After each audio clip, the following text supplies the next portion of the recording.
FDC mbalabe aba DP mbalabe aba Jema mbalaba naffe bamu abayita abannubu mbalabe twalibadde tujjako Museveni how and when.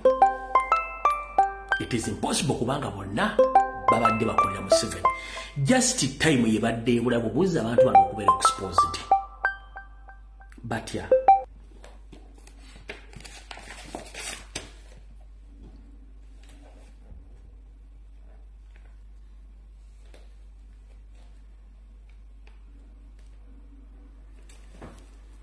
Kasoke no mukulu Muhammad Nsereko bino biga byayogedde leero. Peneti bamuwa trillioni emu nakati eddwaliro teririiwo. Ninze bannaffe baleete ku essential motion efaananako bw'eti. Yendako. Peneti bamuwa trillioni emu nakati eddwaliro teririiwo. Ninze bannaffe baleete ku essential motion efaananako bw'eti gye njagala okuwulira. Naye ekisembayo siri musiru oba muwumbatuutu asembayo kusanga nga Nsereko yakutte ejjambiya atemako mpuuga nsamba omutwe. Abalibaawo abaana baffe balijulira kyenjogedde. Mukulu Muhammad Nsereko MP Kampala Central gye balekosebo kansubenti oli bulungi. Tukimanyi nti gw'omu kubakwata ensawo ya mukyala Anita Amongi Mama Sologeti n'abatulege. Era tukimanyi nti enteekateeka zonna information gye mbadde mpa okusuula Kyagulanyi n'okulya mu Kyagulanyi olugwe obadde mu gurupu eyo tekyewuunyisa. Bw'oleeta ensonga ya Peneti Yoseriti Bahabulwa lutabayisula mutabani wa Hakala ekyensiira temuzizidde ensanga bisibe nti lwaki bamukola competition. Mu parliament eyo tewalimu walimu. Watwala obudde gw'okuwandika petition okusensalinga Peneti bomuwoza Peneti sente zaffe waziteeka luddawa. Joel Ssenyonyi yakakola enfunda bbiri zagezezzaako okugenda okulambula eddwaliro ly'e Lubowa Nsereko nga toliiko badde obeera ludda wasse mukama wange. Joel Ssenyonyi yakagenda okulambula eddwaliro ly'Olubowa enfunda ensi nga Speaker Anita Amongi mukamaawo ne Museveni Peneti Yoseri ne baganda Joel Ssenyonyi n'akakiiko okugendayo okulambula. Wali mu parliament obadde tobeerayo oba obadde weewunzise nga ekiwuugulu. Bannabyabufuzi mulina diversionary answers nga muli mu kamera ne mwerabira nti eno .com era we record each and everything. Peneti ye mukamawo Yoseriti Bahabulwa tabasirwa mutabani wa Hakala ensente muzizidde ensanga bisibe. Mu parliament bayisiza akasirivu kamu n'essente zigwamu wali mu parliament wawandikako petition yonna ebuuza who is Peneti era ssente yazitwala atya. Mu komite zibadde zigenda okulambula eddwaliro Lubowa obadde oli luddawa obadde muloogi nga weepiica ng'oli Dubai onywa bbiya oli Bungereza okyayosanyusa bitundu byo byakyama. Tukimanyi mpuuga y'omu ku mikwano gyo era mbadde mu bba ssente mu parliament. Lekerawo okwesiruwaza ng'omusiru abikkula ku mawulu nga tamanya ani yagafumbye. Gwe nkumaliriza.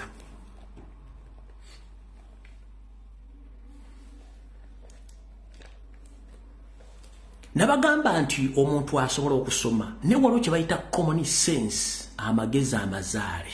Si buli omuntu agalina. Ndabye omusajja eyayitwa munnamateeka ng'ayogera ebigambo by'ekisiru. Ne neebuuza abaana baffe abaafiira mu kunoonya akalulu kano nga bali ku musajja ono kiki? Wulira omusajja omukulu looya bw'ayogedde.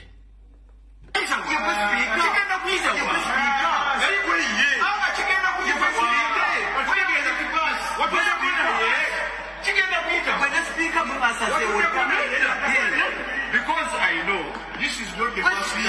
This is not the first time. Speaker, we're Speaker, we're senior lawyer. We're senior lawyer. We're senior lawyer. We're senior lawyer. We're senior lawyer.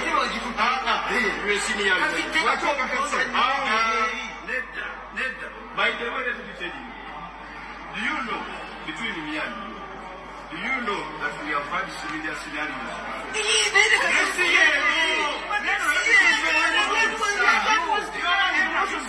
Yes, Abatamanyi mukulu oyo ye mukulu Asumani Basalirwa, president wa Jema era nga kyekibina kitunde wa Museveni.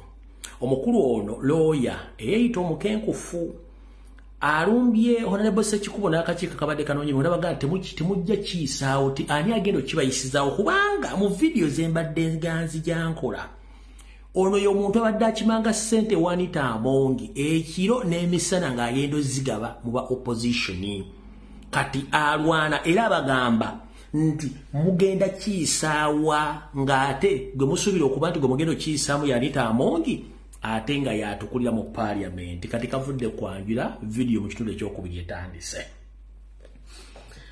Ennaku z'omwezi ziri 5 omwezi ogwokutaano omwaka 2024 muwulire bulungi nnyo.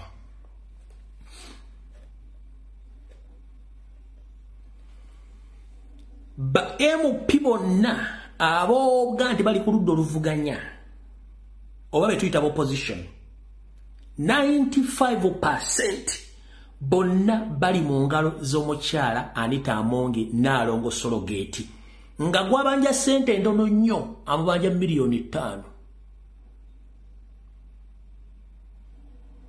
Nkiddamu ba MP bonna opposition ebitundu 95 ku buli 100 Nalongo Sologeti Mpogola Anita Amongi birangirangi n'abatulege bonna gwabanja ssente ntono nnyo mbanja miliyoni 5 bonna bali mu ngalo ze. Ba MP abaludde oluvuganya ebitundu 95 ku buli 100 bonna omukyalo ne yabasomba n'abateeka ewa Museveni ng'akolagana n'Empuuga. Kiba kizibu nnyo Mpuuga okumusensalinga nga Nalongo Anita Amongi ye speaker kubanga basazeewo n'okufojalinga meeting oba okufojalinga olutula lwa parliament ne bayisa n'empapula ezayisa ssente za Mpuuga ng'ate omwogezi wa gavumenti ofuna Opolo yavanaga nti tekibangawo ssente beewola neewole era tekiyitangako mu parliament.